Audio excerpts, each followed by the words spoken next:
check the GPS quality. All green lights, happy days. Okay. So what's the range of sensors? LiDAR? LiDAR, radar, ultrasonic, GPS, and we use some stereo vision, but not on this vehicle. Not yet, I'd say. My name is Max, and I'm now aware. My vehicle pre-check is okay. Ready for your go-ahead. Starting my mission. Launching route. Copy. You guys having a good morning so far? Yeah, very interesting. Great.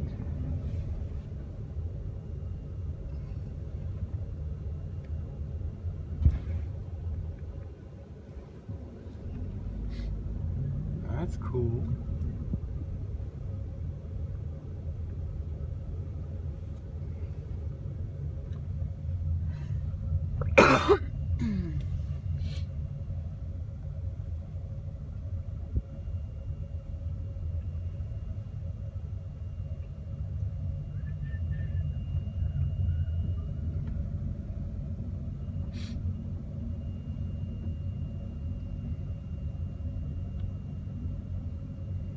So do you have to pre-program the route, or?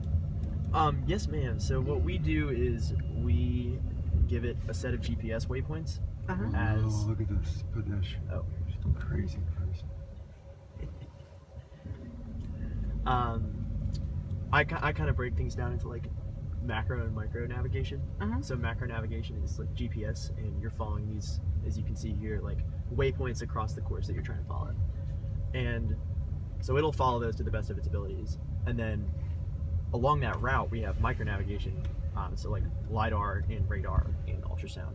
And that lets us detect things that are obstacles or, you know, unforeseen circumstances and react to them. Like right now, did it detect the stop sign, or was it using maps to know that there was a stop sign?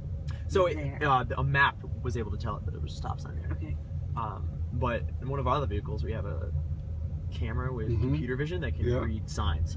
So it can tell you how fast you're supposed to be going, or are you supposed to be stopped, or whatever. So it can read speed limit signs? Yeah. It's actually really interesting. Like, so we're out in Crozet, and having to drive along 250 or 64 out there. A lot of times, I just kind of have internalized what the speed limit is. And so I'm not like looking for it actively out there. And I'll be driving a test vehicle, and so you're extra, I guess, aware of your surroundings and like, oh, I should be going the speed limit.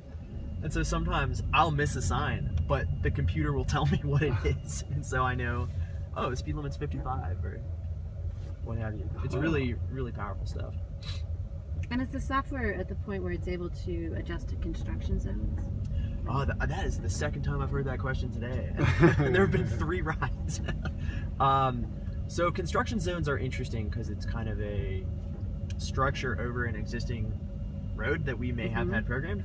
So the hope is that the micro navigation can account for that and, you know, help us navigate through an otherwise treacherous scenario. But the beauty of the way this is set up is if anything happens along the route that's like really, really out of the ordinary and the car's getting confused, I can take over.